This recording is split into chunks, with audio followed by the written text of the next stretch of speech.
మన ప్రభువును రక్షకుడైన యేసుక్రీస్తు వారి మహోన్నతమైన నామంలో అందరికీ ఆత్మీయ స్వాగతం, అందరికీ ఆశీర్వాదాలు. ప్రియమైన దేవుని సంగమా, దేవుని బిడ్డలారా, ఈరోజు చరిత్రలో యేసయ్య జీవించిన కాలంలో అత్యంత దమనీయమైన ఘట్టం. ఆయన్ను ప్రార్థన చేసుకుంటూ ఉండగా రాణువ వారు, రోమా సైనికులు, బంట్రోతులు కత్తులు కుదియలు తీసుకుని వచ్చి ఆయన్ను పట్టుకుని వెళ్ళిన విషాదకరమైన రోజు.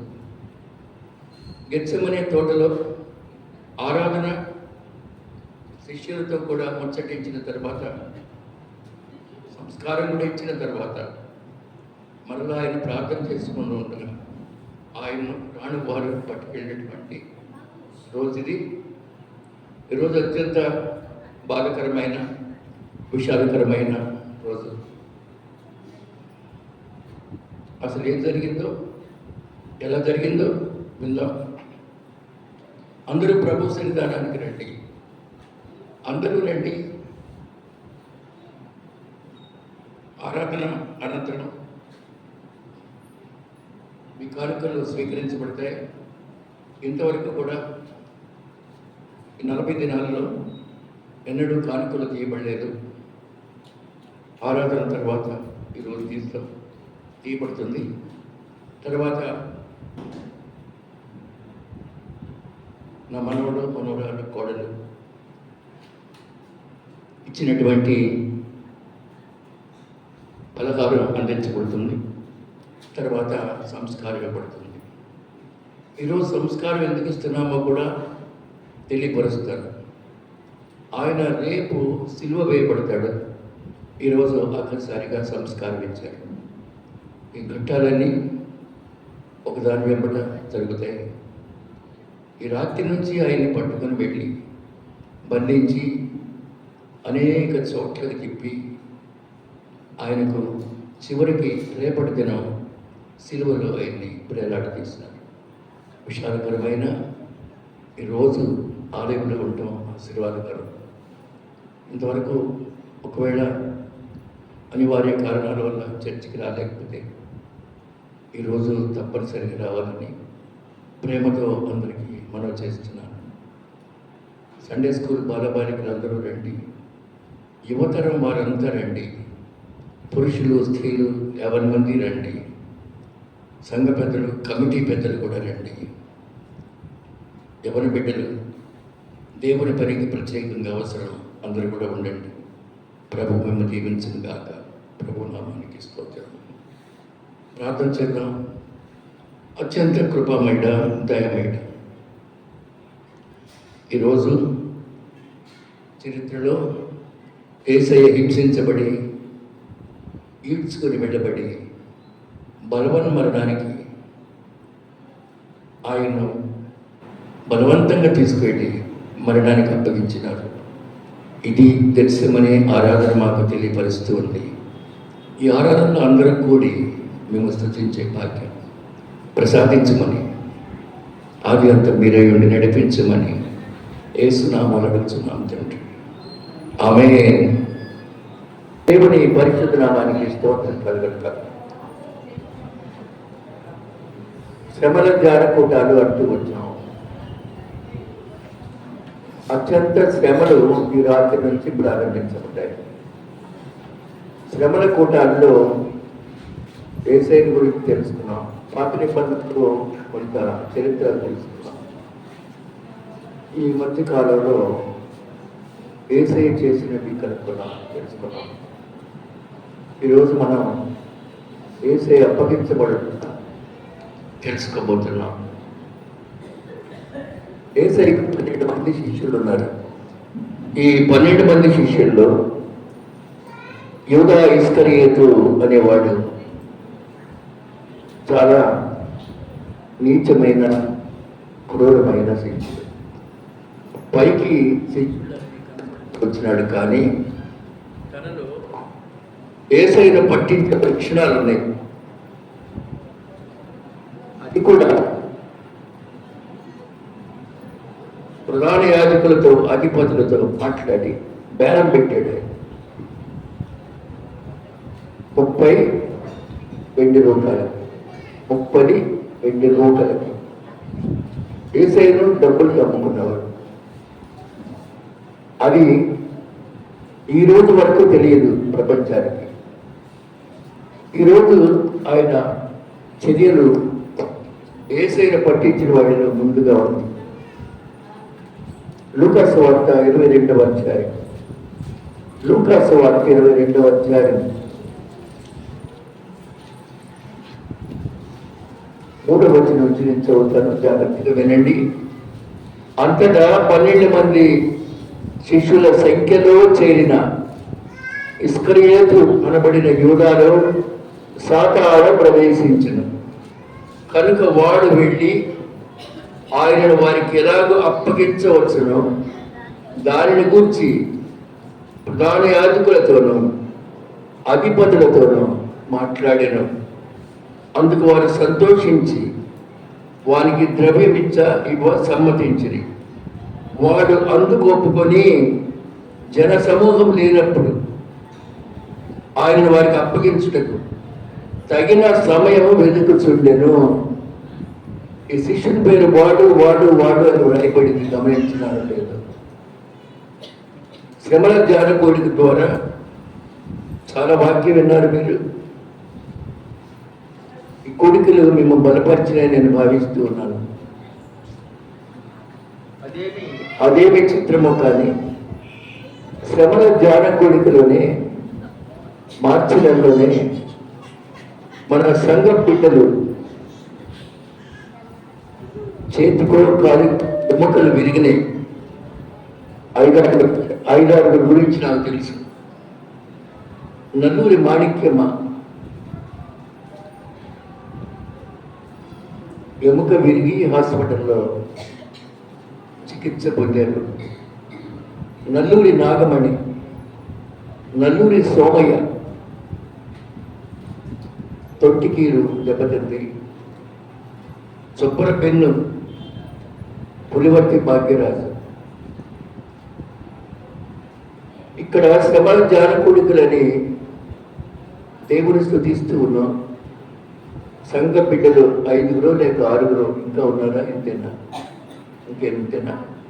ఇంకా ఉన్నారా? ధనలక్ష్మి, ధనమ్మ, వాళ్ళ ఇంటి పేరు గుంటూరు ధనలక్ష్మి, అంతేనా? ఇంకా ఏమ్మా? మర్చిపోయినమ్మా, పెద్ద కోటా చక్రయ్య. నడుచుకుంటూ వెళుతుంటే బండి చీకట్లో అతనికి డాష్ కొట్టుకుంది. 7 శ్రమలు అనిపించారు. అందరూ మార్చినదే. ఇది కొంచెం విచిత్రంగా కూడా ఉంది నాకు. నిజంగానే హాస్పిటల్ పాలై శ్రమలు అనుభవించారు. చేతికి కాళ్ళకి ఎముకలు వెనక్కిపోయినా సునీత కూడా హాస్పిటల్ పాలై వచ్చింది. సునీత రానా, would like to sit here? రమ్మా, రైట్, వీళ్ళు జరిగిస్తా. నీకోసం వచ్చాడా? నైస్. నాకు తెలిసి 7 అయ్యారు ఇప్పటికి. వ్యక్తిగతంగా శ్రమపడ్డారు. దేవుడు మీకు త్వరగా స్వస్థతనిచ్చి కోలుకునే పరిస్థితి ఇస్తాడు. చదవబడిన వాక్య భాగాన్ని గురించి చిన్న ప్రార్థన చేద్దాం.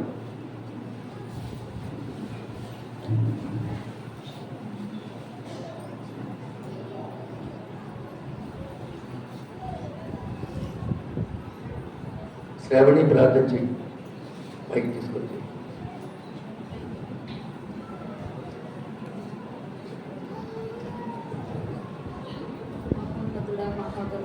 పరిశుద్ధ దైవల పాత్రలను దేవా వీటి సమయాన్ని మాకు అనుగ్రహించి మీరు చేస్తున్న మేలులో బట్టి చెల్లించుకుంటున్నాం తండ్రి. ఏమిచ్చినా మీరు తీర్చలేని వారు తండ్రి. అయినను మమ్మల్ని ఇంకను మీరు ప్రేమిస్తున్న విధానాన్ని బట్టి స్తోత్రములు చెల్లించుకుంటున్నాము తండ్రి. దేవా, గెత్సెమనే తోటలో తండ్రి మీరు చేసిన ప్రార్థనను బట్టి స్తోత్రములు చెల్లించుకుంటున్నాము తండ్రి. రేపటి దినమున తండ్రి సిలువకు అప్పగించబడినప్పటికీ తండ్రి మీరు మా కొరకు ప్రార్థన చేసిన విధానాన్ని బట్టి కూడా కృతజ్ఞత స్తోత్రములు చెల్లించుకుంటున్నాము తండ్రి. అది మా కొరకే అని మేము నమ్ముచున్నాము తండ్రి. ప్రతి ఒక్కరు నీ వైపు నీ కట్టు తిరిగినప్పుడు సహాయం అనుగ్రహించండి, మేలు చేయండి దేవా. కొందరైతే గుర్రములను బట్టి తండ్రి, రథములను బట్టి అతిశయిస్తున్నారు కానీ తండ్రి మేమందరము తండ్రి మీ వైపు అతిశయించే కృపను అనుగ్రహించండి, మేలు చేయండి దేవా. దైవ సేవకుడు వాక్యమును విత్తుచుండగా తండ్రి అవి మా జీవితంలో తండ్రి మూరంతలుగా ఫలించినట్లు సహాయం అనుగ్రహించండి. మీ దేవదాసులకు తండ్రి ఇంకను తండ్రి బలముగా వాడుకోండి, మంచి ఆరోగ్యం అనుగ్రహించండి దేవా. శ్రేష్టమైన వాక్యమును మాకు అందించుటకు మీరే కృప చూపించండి, మేలు చేయండి దేవా. ఇంకను తండ్రి ప్రతి ఒక్కరు వచ్చి తండ్రి ఈ వాక్యమును విని గ్రహించులాగున సహాయం అనుగ్రహించండి, మేలు చేయండి దేవా. ఈ కూడిక ఆది నుంచి అంతం వరకు మీరే అధ్యక్షత వహించమని యేసుక్రీస్తు పరిశుద్ధమైన నామములో అడిగి వేడుకుని ప్రార్థించుకొనుకొని మాకు తండ్రి. ఆమేన్. ముందుగానే కొంచెం కూర్చుంటే మంచిది. తర్వాత వచ్చారు, దయచేసి ముందుకు రండి, పట్ట అంచు వరకు రండి. రమ్మా రాకపోతే మంచి వచ్చి ముందుకు రండి. అలాగే సైమల్టేనియస్గా చదవండి అమ్మా. ఇదిగో ప్లేస్ చెప్పించుకోబాకండి, రండి రండి.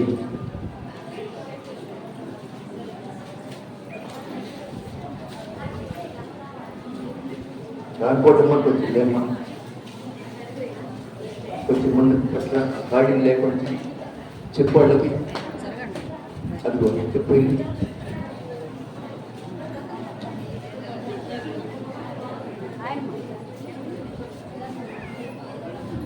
ముందుకి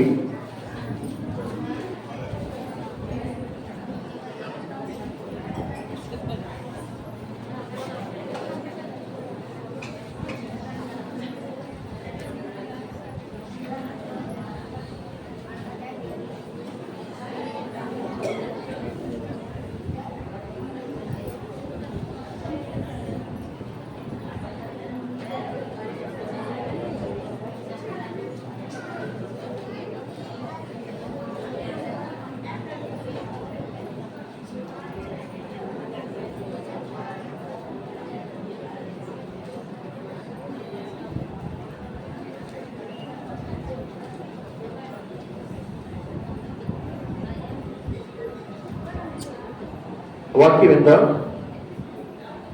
ప్రియమైన దేవుని బిడ్డలారా, 12 ఒకడు ఇస్కరియోతు యూదా. అతని పేరు యూదా.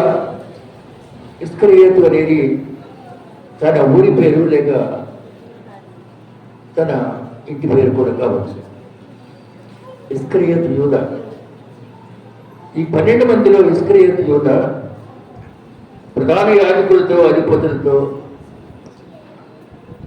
కలిసిపోయాడు. ప్రధాన యాజకులు యేసయ్యను చంపేయాలని చూస్తున్నారు. కారణం ఏంటంటే ప్రధాన యాజకుడు ఏం చెప్తే అది శాసనం. ఇప్పుడు సంఘ కాపరి పాస్టర్ గారు అంటున్నాం కదా, ఆ రోజుల్లో ప్రధాన యాజకుడు అనేవాడు. అది సీనియర్ పాస్టర్. వారిని వాళ్ళు ఏం చెప్తే అదే శాసనం. మన చోట పాపం చేసి వచ్చాను నేను అని చెవిలో చెప్తే వాడు ఫీజు చేస్తాడు, 200 కట్టి కూర్చో, పాప క్షమాపణ అయిపోయిందంటాడు. అది వారి హవా. ఇంకా ఒక పాపం చేసి వస్తే ఒక హోటల్ని కోసి అందరికి భోజనం పెట్టండి. వాళ్ళ హవాట సాగిపోతా ఉంది. చర్చి ఆధిపత్యం ప్రధాన యాజకుడిది. ఆయన ఏం చెప్తే అది. ఆ రాజుగారు కూడా ఆయన మాట వినాల్సిందే. ఆ దినాల్లో యేసు ప్రభు జన్మించినాడు. ఇవన్నీ ఖండిస్తూ వచ్చాడు. ప్రధాన యాజకుడు మెయిన్ ఏం చెప్పాడంటే పాత నిబంధనలో ఉండే మేకనే చెప్తా ఉండేవాడు, కొత్తగా ఏం చెప్పేవాడు కాదు. యేసయ్య తర్వాత కొత్తదనం వచ్చింది, అంతకుముందు కాదు. విశ్రాంతి కింద ఎవరు పని చేయొద్దు ఆయన శాసించేవాడు, ఎవరైనా పని చేస్తే జరిమానా వేసేవాడు. అది ప్రధాన యాజకుడు. ప్రధాన యాజకులతో పాటు ఇంకా కొందరు అధికారులు ఉన్నారు. శాస్త్రులు, సద్దూకయ్యులు అంటారు వారిని. ఆనాటి చర్చి పేరు సినగోగ్. సినగోగ్ సినగోగు అనేటువంటిది వాళ్ళ దేవాలయం పేరు. ఈ పరిస్థితుల్లో యేసు ప్రభువు అన్నింటినీ ఖండిస్తూ వచ్చాడు. వ్యభిచారం చేత పట్టబడిన స్త్రీని రాళ్ళు పెట్టి చంపండి మోసే ధర్మశాస్త్రంలో ఉంది, అదే పాటిస్తున్నారు. యేసు ప్రభు వ్యతిరేకించాడు. మీరు పాపం లేని వాళ్ళు రాయి వేయండి. వెళ్ళిపోయారు. అమ్మా నేను కూడా నిన్ను ఏమీ అననమ్మా, ఇక మీదట పాపం చేయబాకు, వెళ్ళిపో. ఇది చాలా కోపం వచ్చింది వాడు. విశ్రాంతి దినమున పక్షవాయు గల వాడిని బాగు చేశాడు, అది కూడా కోపం. విశ్రాంతి దినం ఎవరో ఏం పని చేయకూడదు, ఈయన చేపిస్తున్నాడు. కాబట్టి ఈయన వైపు తిరుగుతున్నారు జన సమూహం. ఈ జన సమూహం ఈయన వెంబడిస్తున్నారు. మనకుండేటువంటి పెత్తనం తగ్గిపోతా ఉందని చెప్పి చంపేస్తే పోనా, అది అసలు కారణం. చంపేయాలంటే ఒంటరిగా దొరకడు, మరి చుట్టూ శిష్యులైనా ఉంటారు, జన సమూహంగా ఉంటారు. అందుకని ఇస్కరియోతు యూదా తగిన సమయంలో జన సమూహం లేనప్పుడు అప్పగిస్తాను అని వాళ్ళ దగ్గర బేరం కుదుర్చుకున్నాడండి. 30 రూపాయలు వెండి నాణ్యాలు కూడా తీసుకోండి. అంతవరకు విన్నారు, అలా ఉంచండి. ఓ పండుగ వచ్చింది, పస్కా అనేది పులియని రొట్టెల పండుగ. యేసు ప్రభు పేతురు యోహాను చూశాడు. మీరు వెళ్ళి మనం భుజించడానికి పస్కాను సిద్ధపరచండి. పస్కా అంటే విందు, రొట్టె ద్రాక్షారసం ఆ రోజు. అది కాక రొట్టెలు మాంసం ఉండే విందులు కూడా వేరే ఉన్నాయి. వాడు మేము ఎక్కడ సిద్ధపరచమయ్యా? పస్కా మనం 12 మందిని మీరు కలిసి భుజించాలి అంటే మనకి ఎక్కడ స్థలం అంటే యేసయ్య ఏం చెప్పాడు తెలుసా? 10 వచనం, లూకా 22:10. ఇదిగో మీరు పట్టణంలో ప్రవేశించినప్పుడు నీళ్లకుండ మోసుకొని పోచున్న అక్కడ మీకు ఎదురుగా వచ్చును. అతడు ప్రవేశించి ఇంటిలోనికి అతని వెంట మీరు కూడా వెళ్ళండి. నేను నా శిష్యులతో కూడా పస్కాను భుజించడానికి విడిది గది ఎక్కడ నీ బోధకుడు నిన్ను అడుగుతున్నాడు అని చెప్పండి. ఆ యజమానితో చెప్పండి.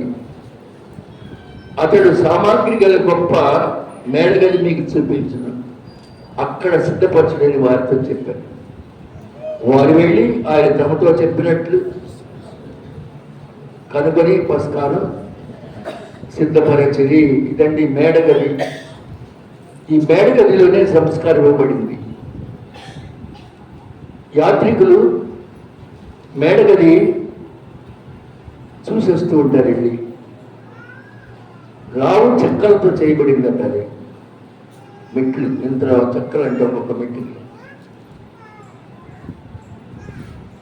ట్రావెలర్స్, యాత్రికులు వెళ్ళి చూసిన వాళ్ళు ఉన్నారు, రాశారు, సాక్ష్యం కూడా చెప్పారు. మేడగది ఇప్పటికి కూడా ఉంది. శిథిలమైన దశలో ఉంది, కానీ ఆ మెట్ల భాగం మాత్రం ఉండిపోయింది. యేసయ్య కూడా ముందు చూపు చూడండి. ఇక్కడ ఉండి అక్కడ జరిగేది చెప్పగలడు ఆయన. మొన్న ఏమన్నాడు? మీ ఎదుట ఉన్న గ్రామానికి వెళ్ళండి, కట్టబడిన గాడిద పిల్ల కూడా ఉంటుంది, విప్పి తోడుకుందండి. ఎవరైనా నిన్ను అడిగితే ప్రభువు కావాలని చెప్పండి, అతను తోడి పెడతాడు. ఆ స్థలాన్ని యేసయ్య చూడాలి, కానీ ముందు చూసి ఇప్పుడు కూడా అంటున్నాడు, అయ్యా పస్కా భుజించడానికి ఎక్కడ సిద్ధపరచమంటారు? పస్కా పండుగని యెరూషలేము అంతా నిండిపోయి ఉంది. మనకెక్కడ స్థలం? మేము ఎక్కడ సిద్ధపరచాలి అంటే, మీరు పట్టణంలోకి ప్రవేశించండి. నీళ్ల కుండ మోసుకొని పోల్చిన ఒకడు మీకు ఎదురుగా వస్తాడు. కుండతో నీళ్లు తీసుకొని వెళ్తా ఉంటాడు. అతడు ఏ ఇంటికి వెళ్తాడో అతను వెంబడించండి. అతడు ప్రవేశించి ఇంటిలోనికి అతని వెంట మీరు కూడా వెళ్ళండి. ఆ ఇంటి యజమానితో చెప్పండి, యేసయ్య పస్కాను భుజించడానికి విడిది గది ఎక్కడని బోధకుడు నిన్ను అడగమన్నాడు అని చెప్పండి. అతడు సామాగ్రి సిద్ధల గొప్ప మేడగది మీకు సామాగ్రి అంటే గ్లాసులు, ప్లేట్లు, కూర్చుని కుర్చీలు, బల్లలు, అవి అన్నమాట సామాగ్రి. అక్కడ సిద్ధపరచుడని వారితో చెప్పిన వారు వెళ్ళి ఆయన తమతో చెప్పినట్టు కనుగొని పస్కాను సిద్ధపరచని. ప్రియమైన దేవుని బిడ్డలాగా, ఇది శ్రమలకు ప్రారంభం. అత్యంత ప్రారంభం ఏంటంటే 30 వెండి రూకలకు ఆయన్ని అమ్ముకున్నటువంటి ఇస్కరియోతు యూదా పన్నాగం. ఇది అయిన తర్వాత ఈ 12 మందిలో తను కూడా ఉన్నాడండి భోజనం చేయడానికి. ఇది చిత్రం. ఈ దుర్మార్గుడు ఇప్పుడు కూడా ఉన్నాడు. మేడగది కొరకు అతను వెతకడానికి వెళ్ళాడు. అతను కూడా యేసు చెప్పినట్లే వెళ్ళి మేడగది చూసి వచ్చాడు. నీళ్లకొండ మోసుకొని వస్తున్నాడు. అతన్ని వెంబడించండి. ఏ ఇంట్లోకి వెళ్తాడో చూడండి. ఆ ఇంటి యజమానితో అడగండి, యేసయ్య పస్కా భుజించాలంటే ఒక విడిది కావాలి, విడిది ఇల్లు. ఆయన మీకు మేడగది చూపిస్తాడు. ఆయన సామాగ్రి కూడా సిద్ధపరుస్తాడు అని చెప్పి వెళ్ళినారు. ప్రియమైన దేవుని బిడ్డలారా, ఇది ఆ సందర్భం. ఇక మార్కు సువార్త 14:17 చూడండి. సాయంకాలమైనప్పుడు ఆయన తన 12 మంది శిష్యులతో కూడా వచ్చెను. చూడండి, సాయంకాలమైనప్పుడు ఆయన తన 12 మంది శిష్యులతో కూడా వచ్చారు. వారు కూర్చుండి భోజనము చేయుచుండగా ఆగంటారు. రొట్టె తినబోతున్నారు. మీలో ఒకడు అనగా నాతో భుజించు వాడును అప్పగించని నిశ్చయంగా మీతో చెబుతున్నాను. సరేండి, తినబోయేటప్పుడు అంటున్నాడు, మీ 12 ఒకడు నన్ను అప్పగిస్తాడు. ఈరోజు సైనికులకు, సిపాయిలకు అప్పచెప్తాడు. అట్లా వారు ఒక్కళ్ళొక్కడు దుఃఖంతో నేనా నేనా నేనా అంటున్నారు. సువార్తలన్నీ పరిశీలిస్తే ఇస్కరియోతు కూడా ఉన్నాడు, నేనా అని. యేసయ్య ఉన్నాడు తెలుసా, నువ్వు అన్నట్టే పేతురు ఎవరు తెలుసండి? అయ్యో నేనా? నీకోసం మరణానికన్నా సిద్ధం నేను, కానీ నిన్ను ఎరుగనని కానీ నేను ఎప్పుడు లేక నిన్ను పట్టించడానికి నేను ఎప్పుడు ముందుకు రానయ్యా అన్నాడు పేతురు. నేనా అన్న తర్వాత 20వ వచనంలో, మార్కు 14:20లో 12 మందిలో ఒక్కడే అనగా నాతో కూడా పాత్రలో చెయ్యి ముంచువాడే. పాత్ర, రొట్టెల పాత్ర ఉంది. ఆ రొట్టెల పాత్రలో చేయి పెట్టేవాడే. తల ఒక రొట్టె తీసుకోవచ్చు కదా. నాతో పాటు చెయ్యి ముంచేవాడే మనుష్య కుమారుడు అలా వ్రాయబడి పోతున్నాడు. అయితే ఎవరి చేత మనుష్య కుమారుడు అప్పగించబడుతున్నాడో ఆ మనుషునికి శ్రమ. ఆ మనుషుడు పుట్టి ఉండలేడు, వానికి మేలు. పుట్టకపోతే బాగుండేది అతను అన్నాడు. ఖండితంగా చెప్పేశాడు. ఇన్ని చెప్పినా కూడా ఇస్కరియోతు యూదా తన హృదయాన్ని కానీ మనస్సును కానీ ఏమాత్రం మార్చుకోలేదండి. భోజనం చేస్తూ ఉన్నారండి. యేసయ్య రొట్టెను పట్టుకున్నాడు. వారికి విరిచి, మీరు తీసుకోండి, ఇది నా శరీరం. ఇదే మనం సంస్కారంలో చెప్పే మాట. రొట్టె విరిచి వేసి అంటున్నాడు, ఇది నా శరీరం. చూసారా ఇక్కడ సంఘటన? రొట్టె విరిచి చూపిస్తూ ఉన్నాడు. అంటే తన సిలువలో తన ఒళ్ళంతా ఇరగొట్టేస్తాడు సిలువకు ముందే. కనుక తన శరీరం దొరబడిన రొట్టె పిమ్మట గిన్నె పట్టుకొని కృతజ్ఞతాస్తుతులు చెల్లించి దాన్ని వారికి ఇచ్చారు.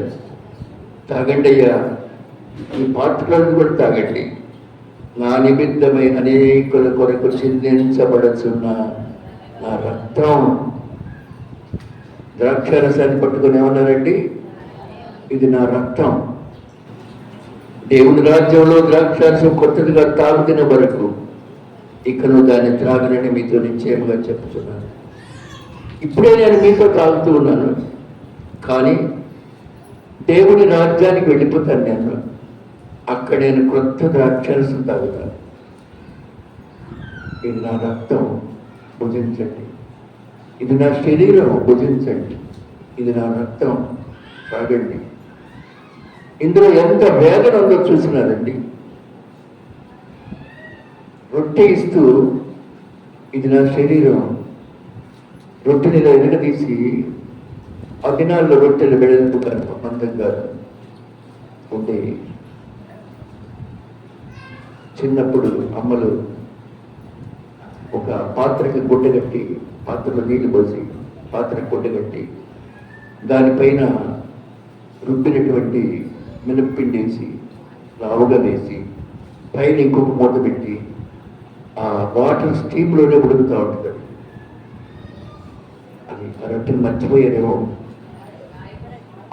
ఆవిరి కొడుకు అమ్మ ముక్కలు ముక్కలుగా చేసి తన కొంచెం పంచదారించి తినమాట, ఎంత టేస్ట్గా ఉండేదో. అలాగే ఈ రొట్టె విరవబడుతున్న నా శరీరం. ఈ మాట వినగానే దుఃఖాక్రాంతుల వాళ్ళందరూ కూడా తాగండి ఈ ద్రాక్షారసం, ఇది నా రక్తం. వేసే అలా అనేసాడండి. అలా అనిన తర్వాత కీర్తన పాడుకున్నారు. యేసు ప్రభు పాటలు పాడినటువంటి ఒకే ఒక సంఘటన ఇది. వారు కీర్తన పాడి ఒలీవ కొండకు వెళ్ళింది. యేసు ప్రభు కూడా పాటలు పాడారా అంటానికి ఒక్కటే రెఫరెన్స్ మీకు. వారు కీర్తన పాడి ఒలీవ కొండకు వెళ్ళి.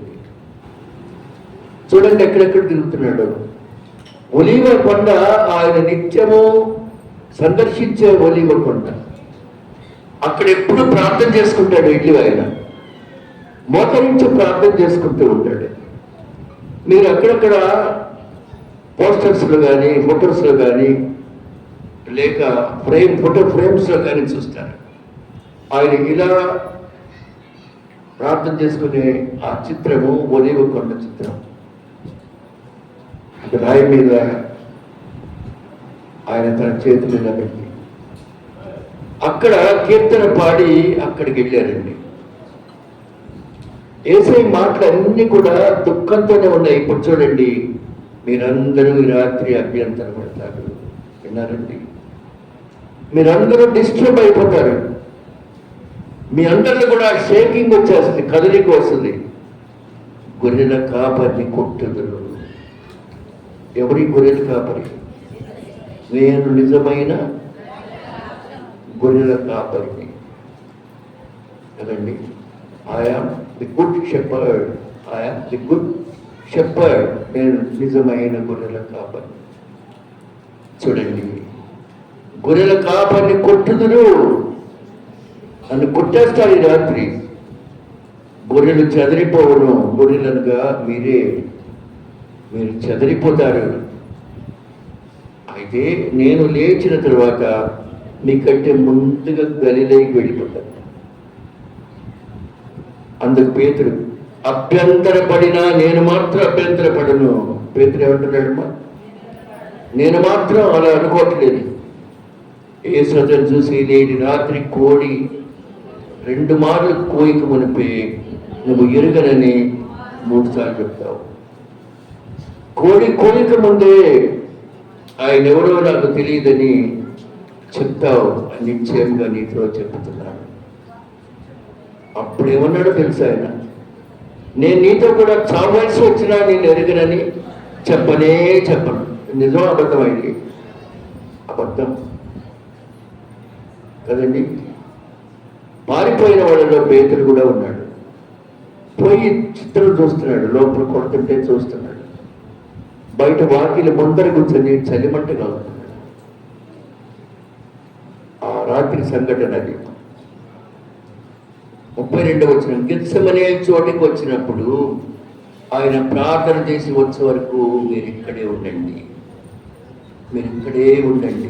ప్రియమైన బిడ్డలారా. ఇక్కడ చదవండి వాక్యం.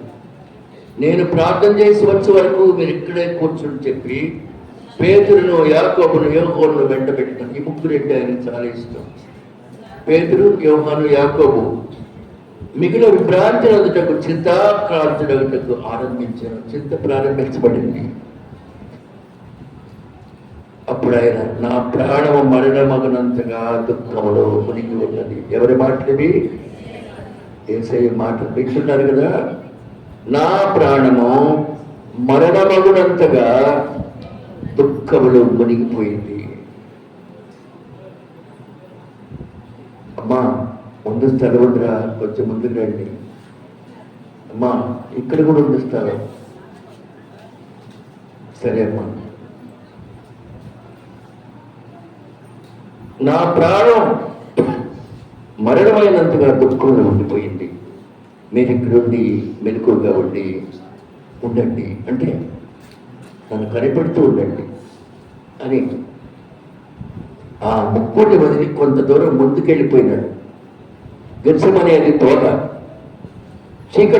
చీకటిగా ఉన్న తోట, కొండలు గుట్టలు మిట్టలతో ఉన్న తోట.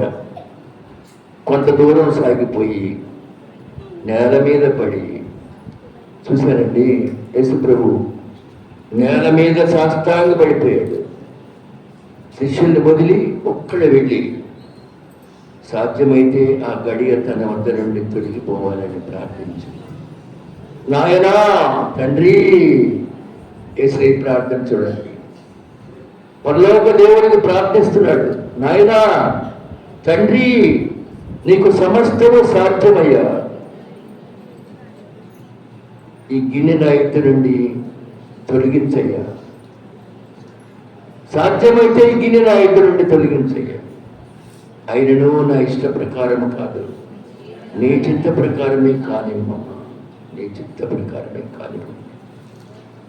చూశారండి, నాయనా తండ్రి అని మిక్కిలి వేదన. అయినా కూడా దేవా నీ చిత్తం ఎలా ఉంటే అలా చేయి. మరణం అంటే నర రూపంలో, మానవ రూపంలో యేసయ్య కూడా భయం వచ్చేసిందండి. యేసు ప్రభు భూలోకంలో జన్మించినాడు కనుక మానవుడు అనే దుఃఖం ఉంది ఆయనకు. రాజా చనిపోయినప్పుడు ఏడవలేదు ఆయన కదండి. ఆయనకు దుఃఖం ఉంది, కన్నీరు ఉంది, మరణ భయం కూడా ఉంది. గిన్నె అంటే విషంతో కూడిన గిన్నె, చేదు చిరక ఇచ్చే గిన్నెను జ్ఞాపకం చేస్తున్నాడు ఆయన. విషపూరితమైన గిన్నె నాకు ఇస్తారయ్యా, కొడతారు, విషం ఇస్తారు, దీంట్లో నన్ను తప్పించలేవయ్యా, ఇంకన్నీ సాధ్యమే కదా అంటే మరణం అయ్యేంత వరకు కొడతారు అని యేసు ప్రభు ప్రార్థిస్తూ ఉన్నాడు. తర్వాత మళ్ళా శిష్యుల వద్దకు వెళ్ళినారు. చూశారండి, ఇంట్లో రాత్రి వేళ డిస్టర్బెన్స్ వస్తే పెద్దవాళ్ళు ఏం చేస్తారండి? బిడ్డలు లేపలేక, కేకలేయలేక అనుభవిస్తూ మెల్లగా మంచాల దగ్గరికి వెళ్ళి చూస్తారు. వీళ్ళు లించితే బాగుండని, లోపలేమో వేదన ఉంటుంది, వాళ్ళని లేపలేక తిరుగుతూ ఉంటారు అటు ఇటు పెద్దవారు. లోపల గుండె అలజడిగా ఉందనుకో, తమాయించుకోలేరు. నా కోసం ఎవరైనా మెలకుగా ఉంటే బాగుండు అనుకుంటారు. ముందుగా భర్త దగ్గరికి వెళ్తారు. ఏమండి లేవండి, కొంచెం నాకు ఎందుకు బాధగా ఉంటున్నాను. మాట లేదు పడుకోబా అంటారు. అయినా మళ్ళా లేస్తారు, బిడ్డల దగ్గరికి వెళ్ళి చూసుకుంటారు. ఏసై కూడా ఇప్పుడు అదే చేస్తున్నాడు చూడండి.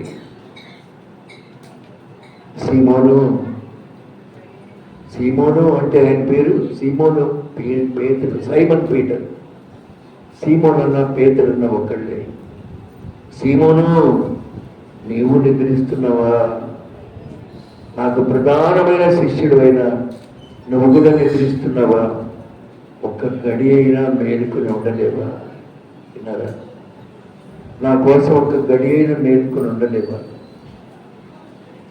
వేదనండి, సిలువలో ఆయన వేదన పొందక ముందే ఆయన శారీరక వేదన ఇదంతా కూడా.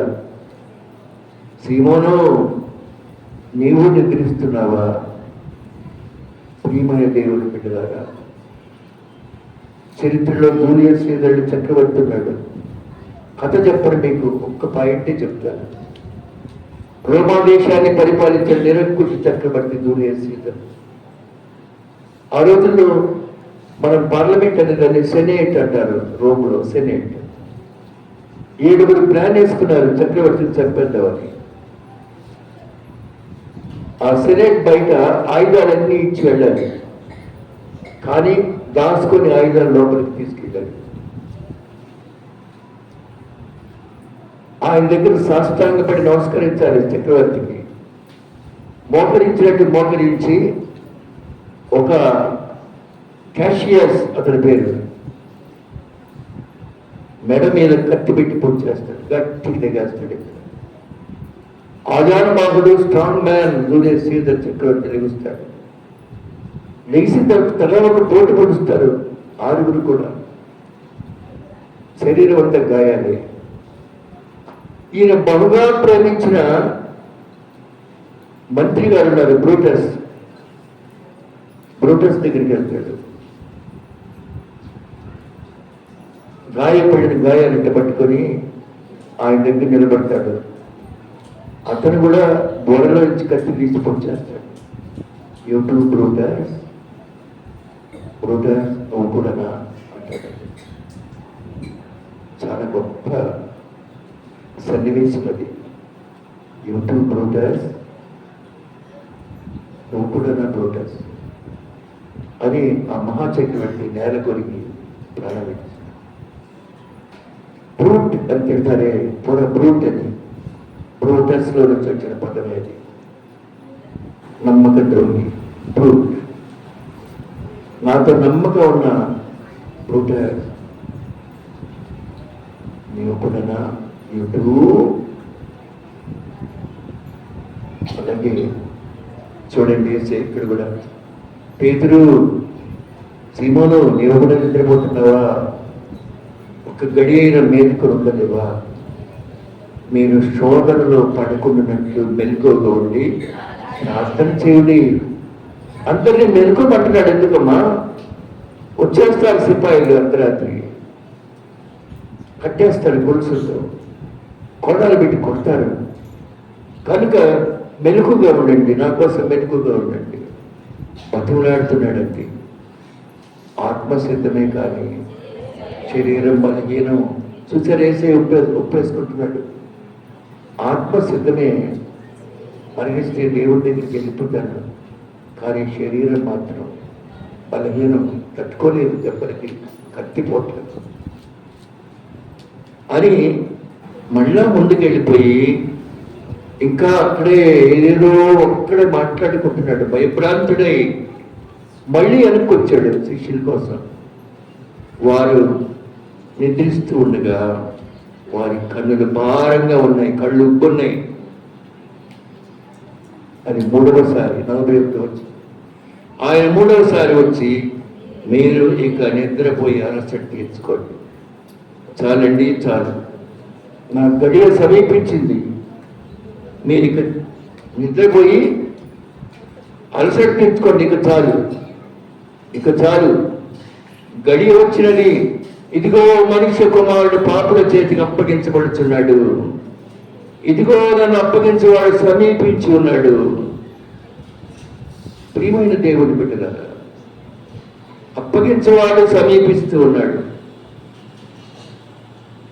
వెంటనే ఆయన ఇంకా మాట్లాడుతుండగా 12 శిష్యులు ఒకడైన ఇస్కరియోతు యూదా వచ్చాను. వారితో కూడా బహుజనులు కత్తులు కొదియలు పట్టుకొని ప్రధాన యాజకుల నుండి శాస్త్ర పెద్దల నుండి వచ్చారు. కత్తి ఎందుకు, గుదియ ఎందుకు? కత్తి పొడవడానికి, గుదియ అంటే పొలుగండి, పొలుగు పెట్టి కూర్చుంటాను కదా. ఎంత కోపం అండి! మామూలుగా చంపలేదు యేసుక్రీస్తు ప్రభు. ఒక చేతితో కత్తి, ఇంకో చేతితో గుదియ అనబడే గుణపం అని పట్టుకొని వస్తున్నారు. యూదా ఇస్కరియోతు వాళ్ళతో అంటున్నాడు, నేను ఎవరిని ముద్దు పెట్టుకుంటానో ఆయనే యేసు. 12 మంది శిష్యుల్లో వీడు సెపరేట్గా ఉన్నాడు. వాళ్ళు ఎంట పెట్టుకొచ్చాడు. ఇంకా 11 మంది ఉంటారు. అందరి డ్రెస్ ఒకటే, నిలువు టంగీలు, అందరికీ లాంగ్ హెయిర్ ఉంటుంది, అందరికీ బియర్డ్స్ ఉంటాయి. యేసు ఎవరు? ఆ సిపాయిలు చూడని వారు చాలా మంది ఉన్నారు కాబట్టి, నేను ఎవరిని ముద్దు పెట్టుకుంటే ఆయనే యేసు. చూశానండి, ముద్దు పెట్టుకుంటాడట. ఈ 11 మందిలో నేను ఎవరిని ముద్దు పెట్టుకుంటే ఆయనే యేసు. ముద్దు ఎంత డేంజర్ అండి! ముద్దు మొదటే కాదండి, ముద్దు ప్రాణం తీయడానికి కూడా. ముద్దు అని ఆయన ప్రేమించడానికే కాదండి, ప్రేమ నటించి ముద్దు పెట్టుకుని చంపేయడానికి కూడా నేను ముద్దు అవసరం. ముద్దుని ఎంతగా వాడుకున్నారో చూడండి అక్కడ. ప్రియమైన దేవుడు బిడ్డలారా, దేవుడి సన్నిధిలో చెప్తున్నాను మీకు, నన్ను భలే ప్రేమిస్తున్నారు వాళ్ళు అనుకోబాకండి.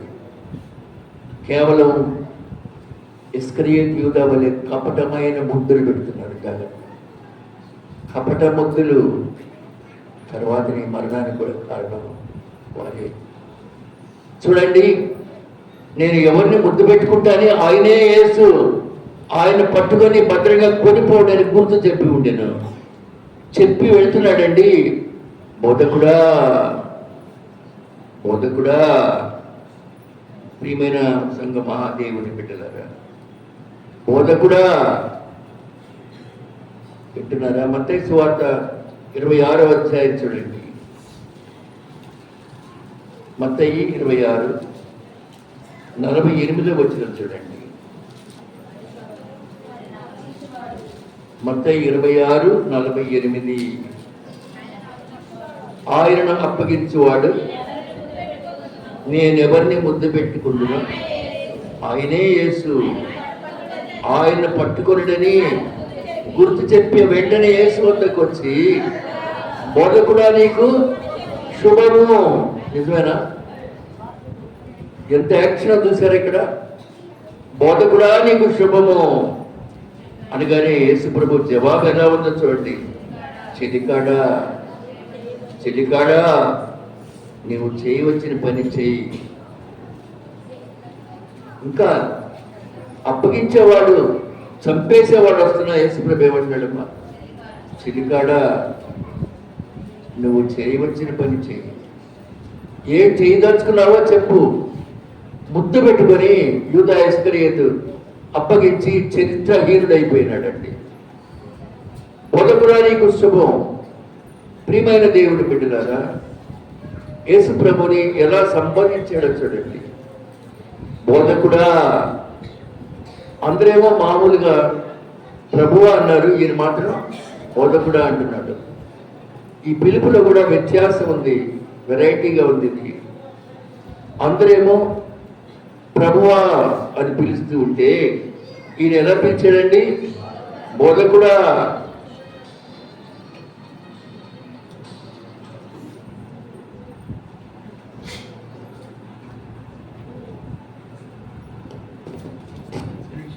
చెప్పరా చెప్పరా చెప్పరా ఇంటి దగ్గర ఐస్ క్రీమ్ అవి కూడా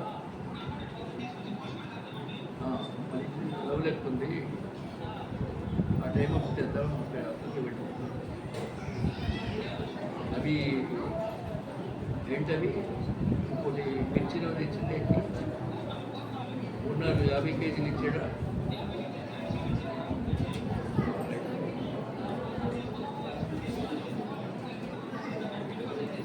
అయిపోయింది అది కూడా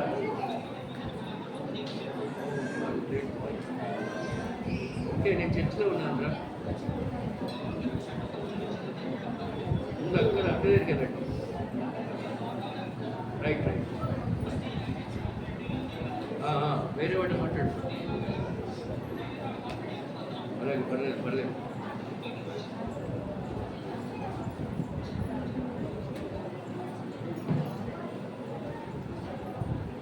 ప్రియమైన దేవుని బిడ్డలారా బోధకుడా అని సంబోధించిన వాడు ఎవరండి? ఇస్కరియోతు చూడండి. బోధకుడా నీకు శుభము. యేసే ఉన్నాడు చిటికాడా చూడండి ఎంత యాక్షన్. బోధకుడా నీకు శుభము. యేసుప్రభు నిమ్మడిగా చిటికాడా మై డియర్ చిలికాడ అంటే మై డియర్ చిలికాడ ఇంత మంచి పదవది. చెలియా చిలికాడ చిలికాడ నువ్వు చేయవచ్చని చెయ్యి. ఇక్కడేమి వేసే డిస్టర్బ్ అవుతుందా పరిగెత్తట్లా.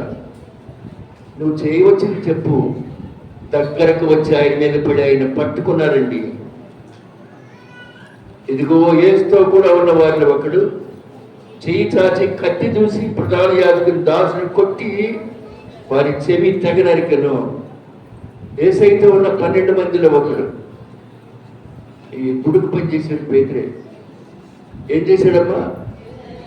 చెవి కోసేసాడు వచ్చినాడు. యేసయ్యని పట్టుకోవడానికి వచ్చిన వాడిని కత్తి చూసి ప్రధాన యాజకుని దాసుని కొట్టి యేసుప్రభు 52 వచ్చింది చూడండి. నీ కత్తి నీ వలలో పెట్టు అయ్యా. వింటున్నారా? నీ కత్తి నీ వలలో పెట్టు. కత్తి పట్టుకున్న వారందరూ కత్తి చేతనే నశిస్తారు. చరిత్ర ఇది. కత్తి పట్టుకున్న వారు కత్తి చేత నశించబడతారు. చూడండి, కత్తి పట్టుకున్నవాడు కత్తి చేత నశించబడతాడు. విజయవాడలో 2 గొప్ప వర్గాలు ఉన్నాయి. చాలా కాలం క్రితం ఆ వర్గం వారిని ఈ వర్గం వారిని చంపితే కొంతకాలం తర్వాత ఈ వర్గం వారు ఆ వర్గం వారిని చంపేవారు. కొంతకాలం తర్వాత ఆ వర్గం వారు ఈ వర్గం వారిని విజయవాడలో జరిగింది మహాఘోరం. అంతలో జరిగిన అటు ఇటు కూడా పెద్ద పెద్ద రాజకీయ నేతల వాడు. చివరికి ఒక రాత్రి ఒక పెద్ద బస్సులో వచ్చి నిరాహార దీక్షలో ఉన్నాడు ఒక ఆయన. నిరాహార దీక్ష వాడి మీద పడి కత్తులు పెట్టి పొడిచి వారు తెచ్చుకున్న బస్సు ఎక్కి వెళ్ళిపోయింది. అది విజయవాడలో జరిగిన సంఘటన. కత్తి పట్టుకున్నవాడు కత్తి చేత నశిస్తాడు అని ఇంకా అంటున్నాడు.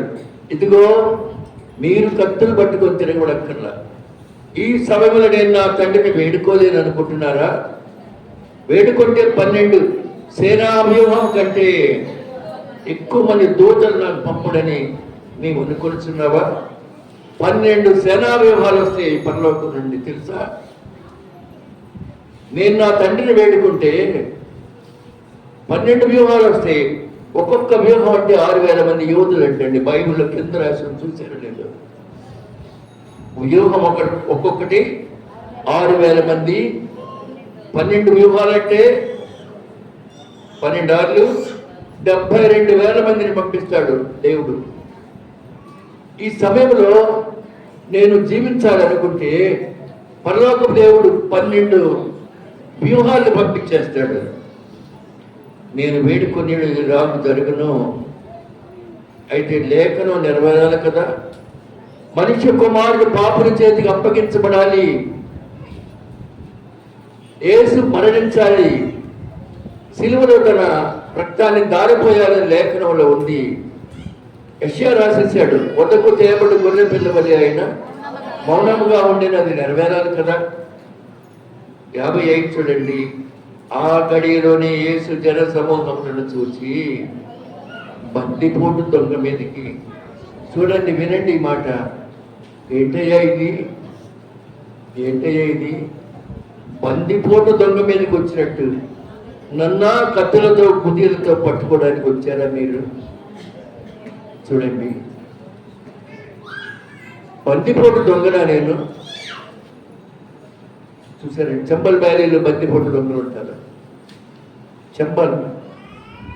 అలాగే బందిపోటు దొంగ మీదకి వచ్చినట్టు వచ్చారా? నేను అనుదినము దేవాలయంలో కూర్చుండి బోధిస్తూ ఉన్నప్పుడు నన్ను పట్టుకోలేదే.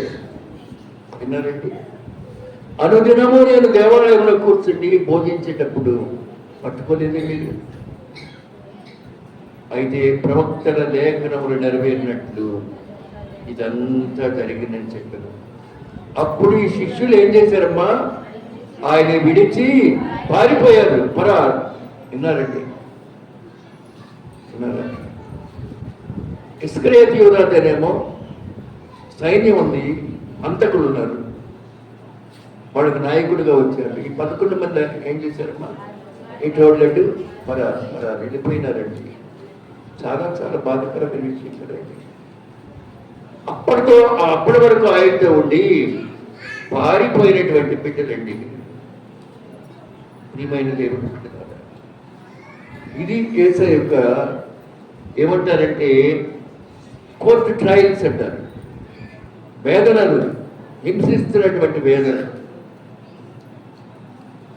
లూకా 22వ వచనం చూడండి. ఆయన ప్రార్థించేటప్పుడు ఎక్కడికెక్కడికి వెళ్ళి ప్రార్థించినాడు. లూకా 22వ అధ్యాయం 39వ వచనం చూడండి.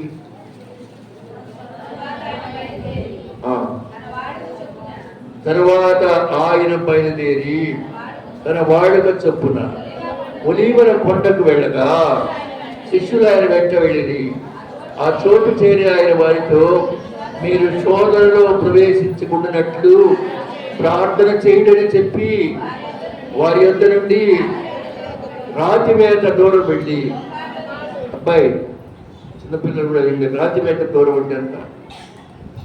రాతి వేట దూరం వెళ్ళాడంటే ఏంటి అర్థం? చిన్నప్పుడు రాయుడు శ్రీకొని నాది దూరం నీతి దూరం నారాయణ పోటీ పెట్టుకుంటారు. మరి నేను రాయేస్తాను, నాది ఎంత దూరం పడ్డు, నువ్వు కూడా నా పక్కన రాయి ఎంత దూరం పడ్డావు. అది రాతి వేట దూరం. ఒక మనిషి విసరగలిగితే ఎంత దూరం పోద్దో అంత దూరమే వెళ్ళాడు ఆయన. రాతి వేట దూరం వెళ్ళినాడు ఆయన. రాతి వేట దూరం వెళ్ళి ఏం చేశాడమ్మా? మోకాళ్ళుని, తండ్రి తండ్రి ఈ గిన్నె నా యొద్ద నుండి తొలగించుటకు నీ చిత్తమైతే తొలగించయ్యా, అయినను నా ఇష్టము కాదయ్యా, నీ చిత్తమే సిద్ధించునుగా కానీ ప్రార్థించను. అప్పుడు ఇది చాలా గంభీరమైన సన్నివేశం అండి. ఆయన ప్రార్థిస్తున్నప్పుడు ఒక దూత కనబడి బలపరిచినాడు. ప్రార్థించేటప్పుడు మనం ఎలా ఉన్నాం, ఆయన ఎలా ఉన్నాడు? 44 వచనం. వేదన పడి మరింత ఆత్రంగా ప్రార్థన చేయించుండగా చెమట నేల పడుతున్న గొప్ప రక్త బిందువులాగా పడ్డాయి ఏంటండి. ఏమండి, శరీరంలో నుంచి చెమట వస్తుంది, చెమట అయిపోయినా రక్తం వస్తుందండి. ఇది మామూలు వేదన, అది మనం ఎప్పుడైనా చెమట ఇంకిపోయిన తర్వాత ఇక శరీరంలో నీళ్లు లేక రక్తం బయటకు వచ్చిందంటండి. యేసయ్య జీవితంలో జరిగిన సంఘటన. నేల పడుచున్న రక్త బిందువులు వలె ఆయన ప్రార్థన చాలించి తన శిష్యుల వద్దకు వచ్చి వారి దుఃఖము చేత నిద్రించు చూసి, మీరెందుకు నిద్రించున్నారు? ఇంకొక సువార్తలు ఏముందో తెలిసిన, దేవదూత వచ్చారంట ఆకాశం నుంచి, రక్తం నేల మీద పడకూడదని కింది పట్టుకున్నారు.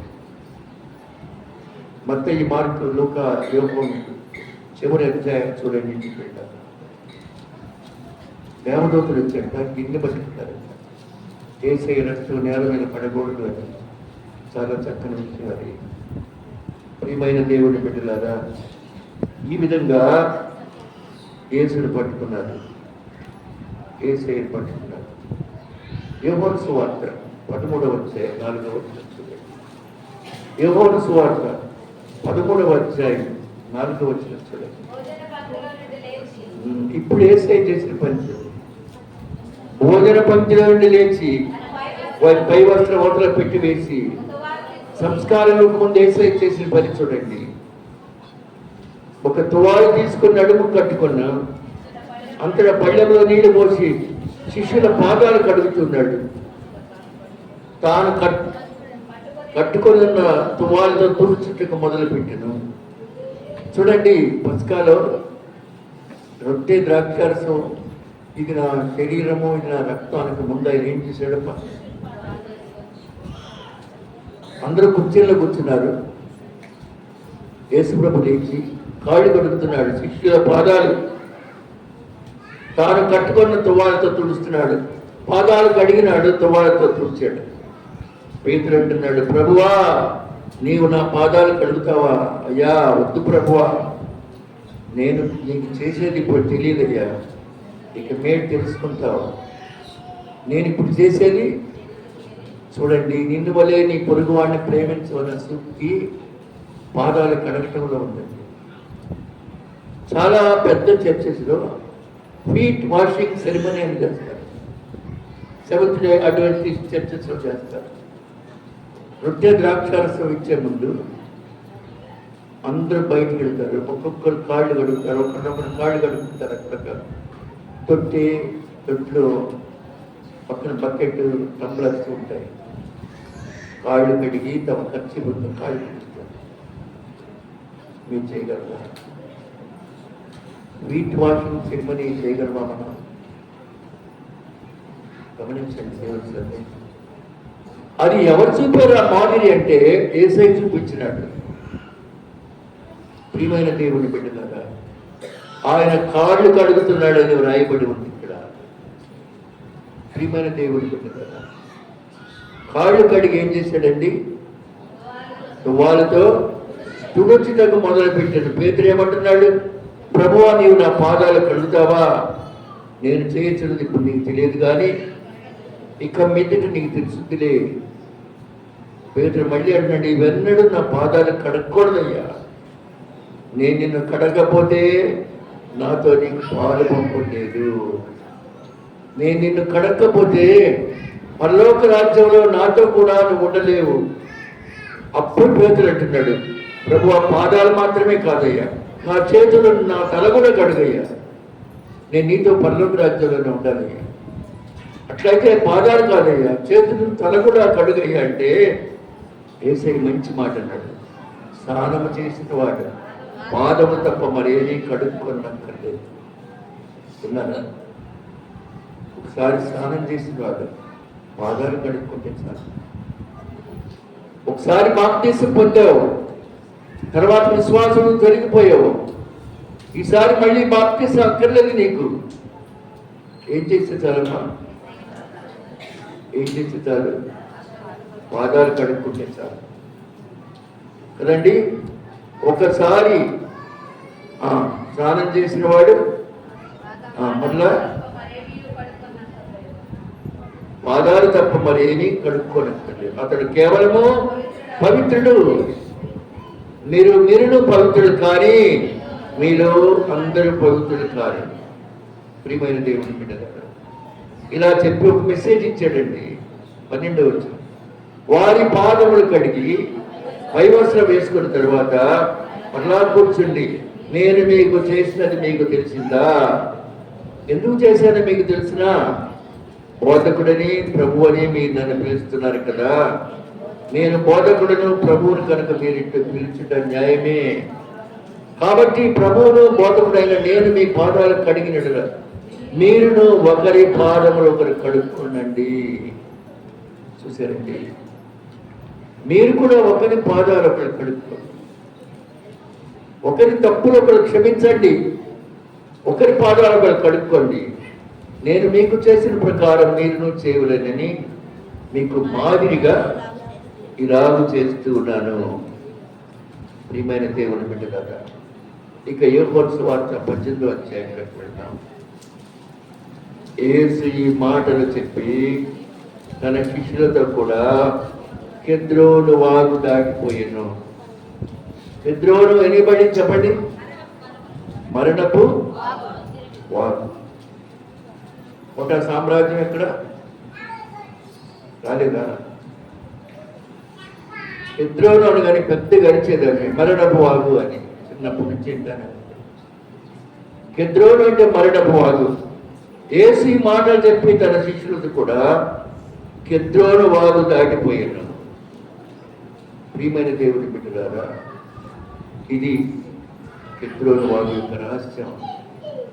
దాటిపోయిన తర్వాత యూదా సైనికులు, ప్రధాన యాజకులు, పరిచయం పంపిన 10 రోజులు ఎండ పెట్టుకొని యూదా దివిటీలతో, దీపాలతో, ఆయుధాలతో అక్కడికి వచ్చారు.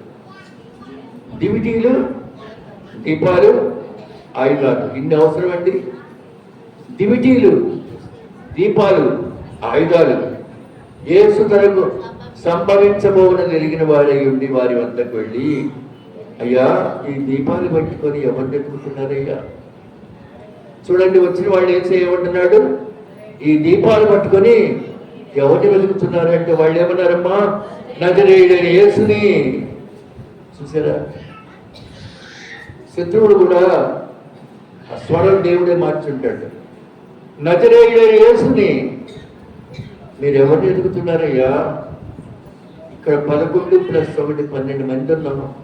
ఎవరు కారవాలయ్యా? దీపాలు, దివిటీలు పట్టుకొని మొక్కలు చూసుకుంటూ ఎదుగుతున్నారు అంటే వాళ్ళు ఏమన్నారు? నజరేయుడైన యేసు కోసం వచ్చాం. ఆయన నేనే. ఏమన్నాడమ్మా? పక్కనే ఉంటుంది కదా 5వ వచనంలో, ఆయన నేనేనయ్యా, నన్ను పక్కనే చెప్పి.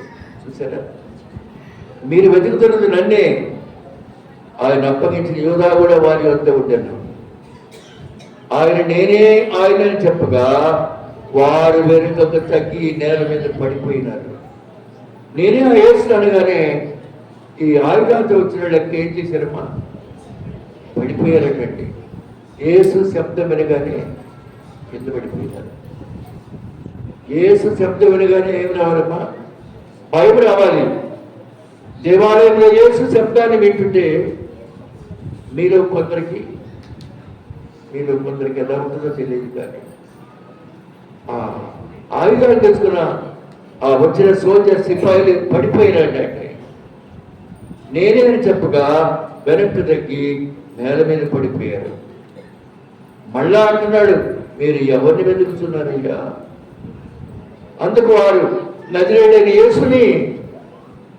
వారితో నేనే ఆయనని మీతో చెప్పాను కదయ్యా, మీరు నన్ను వెతుకుతున్న ఎడల వీరిని పోనీయండి అయ్యా. విన్నారా ఈ మాట? ఎవరిని పోనీయమంటున్నాడు?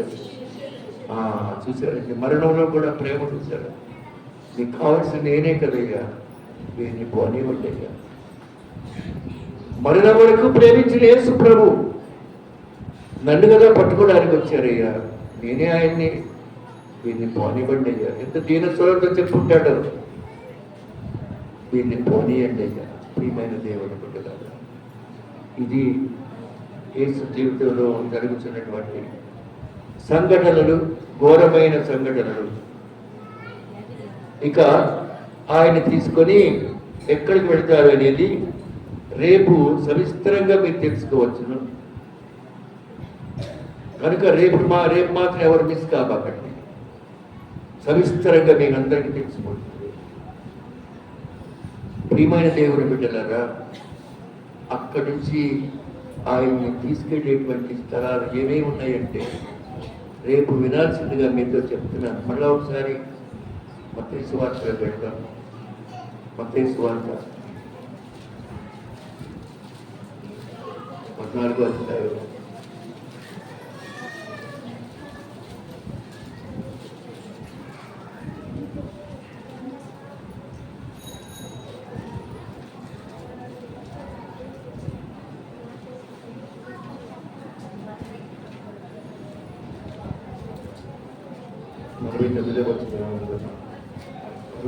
అంటే 14,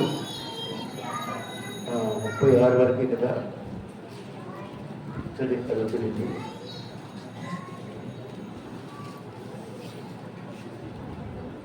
హెబ్రోను వారు మరణపు వారు విన్నారు కదా. అక్కడి నుంచి యేసుక్రీస్తు ప్రభు లూకాసు వార్తలో ఆయన్ని తీసుకొని పోయే పరిస్థితి ఉందంట.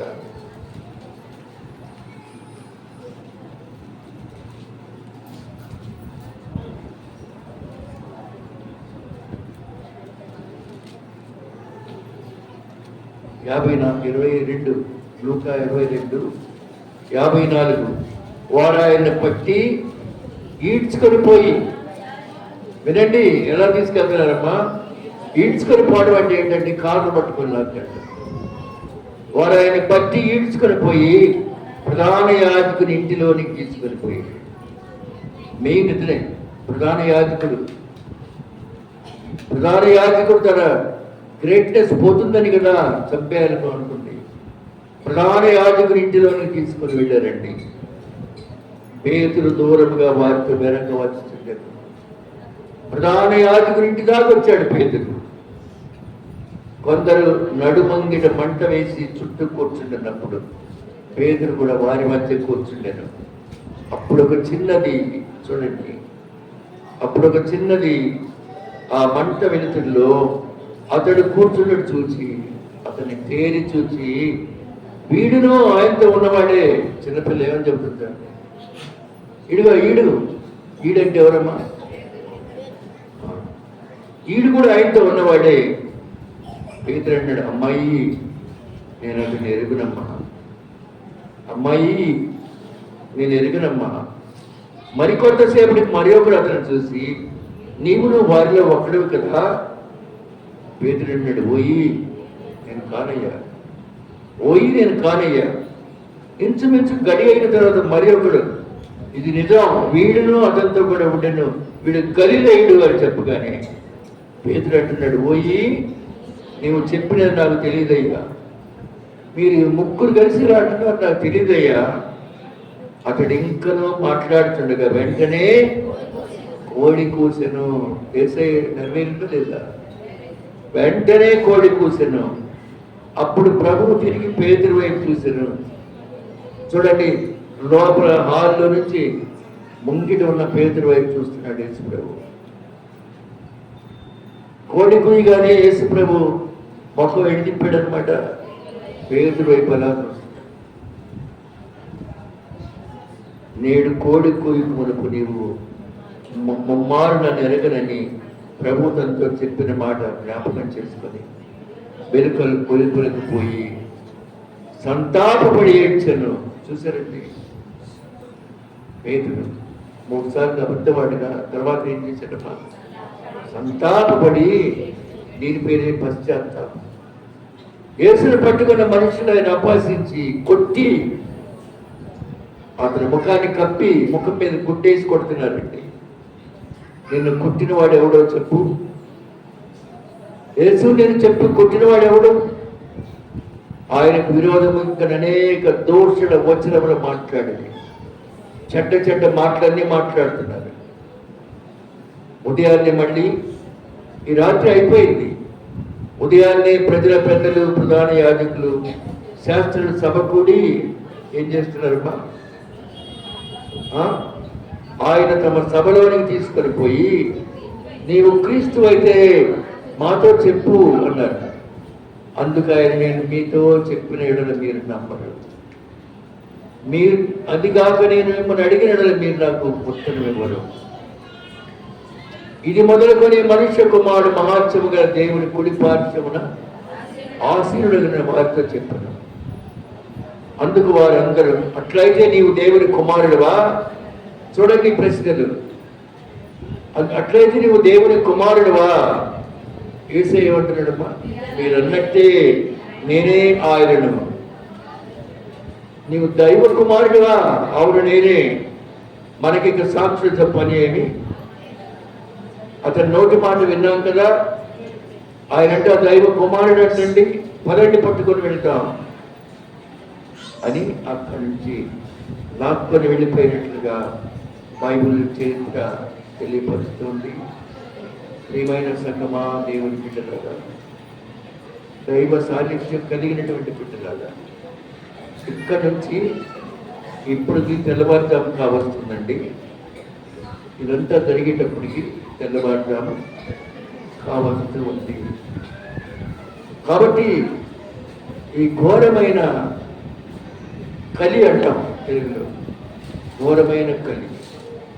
ముఖం మీద గుడ్డ వేసి కొట్టి ఏమన్నారమ్మా, నిన్ను కొట్టింది ఎవరో చెప్పుకో, దేవుణ్ణి అంటావుగా, నా పేరు చెప్పు. కొట్టి ఏమంటున్నారు, ముసుగేసి బుద్ధి, ఇదిగో నేను కొట్టింది ఎవరో చెప్పు. ఇలా అంటే ఆయన ఒక్క మాట కూడా మాట్లాడలేదండి. నువ్వు క్రీస్తు అయితే చెప్పయ్యా, నేను మీతో చెప్పినా మీరు నమ్మరు. ఇదిగో కొడుతుంటే అంటున్నాడు, మనుష్య కుమారుడుగా నేను వచ్చాను భూలోకాన్ని, మహాత్యము గలవాడిని దేవుని కుడి పార్శ్వంలో పెడతాను. అట్లయితే నువ్వు దేవుని కుమారుడువా? దేవుని దగ్గరికి వెళ్తానంటున్నావు, దేవుని కుమారుడువా అంటే ఏమన్నాడు? మీరు అన్నట్టే. అందుకు వారు అంటున్నారు, మనకి సాక్షిత పని లేదు, ఆయనే స్వయంగా నేను దైవ కుమారుడు అని చెప్పాడు. ఇది తప్పు, ఇదొక తప్పు. వాళ్ళు నింద వేసినట్లు ఇదొక తప్పు. రెండోది ఏంటో తెలిసిన, దేవాలయాన్ని పడగొట్టి 3 దినాల్లో నిర్మిస్తాడన్నాడు. ఆయన హృదయాన్ని గురించి చెప్పాడు. మనుషులేమో మామూలు దేవాలయం అంటున్నారు. వీడు దేవాలయాన్ని పడగొట్టి 3 రోజులు కట్టిస్తాడట. వీడు దైవ కుమారుడట. ఇక మన శాశ్వత పని లేదని ఇక ఆయన్ని ప్రధాన యాజకుడి దగ్గర నుంచి జడ్జి దగ్గరికి తీసుకెళ్తున్నారు. ఆ జడ్జి పేరేంటో తెలుసా? పిలాతు. ఇతడు మా జనాలు తిరగబడి ప్రేరేపిస్తున్నాడు. చాలండి, రేపు కానీ ఇది ఈ రాత్రి గెలిచమనే తోట. చూడుము గెలిచమనే పాట ఇప్పుడు పాడండి.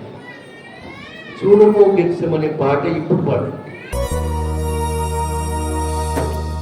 కన్నీళ్లతో నేను కృంగిపోగా, గుండె కొతే నాకు మిగిలిపోగా, కన్నీళ్లతో నేను కృంగిపోగా, గుండె కొతే నాకు మిగిలిపోగా, కన్న తండ్రి నీవైనావు దేవా, కన్నీరు తుడచినావు ప్రభువా, కన్న తండ్రి నీవైనావు దేవా, కన్నీరు తుడచినావు ప్రభువా. కన్నీళ్లతో నేను కృంగిపోగా, గుండె కొతే నాకు మిగిలిపోగా, కన్నీళ్లతో నేను కృంగిపోగా, గుండె కొతే నాకు మిగిలిపోగా.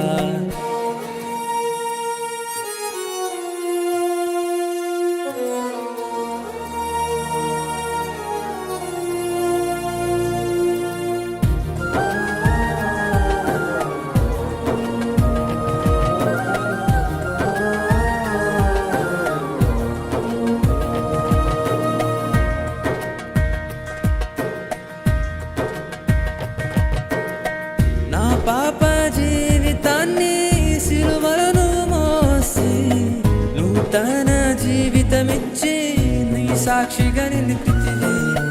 నా పాప జీవితాన్ని సిలువను మోసి నూతన జీవితమిచ్చి నీ సాక్షిగా నిలిపితివి. అనుక్షణం నీలోనే హర్షిస్తా, విలువైన ప్రేమను చాటిస్తా. అనుక్షణం నీలోనే హర్షిస్తా, విలువైన ప్రేమను చాటిస్తా. కన్నీళ్లతో నేను కృంగిపోగా, గుండె కొతే నాకు మిగిలిపో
సాక్షిగానే జీవిస్తా.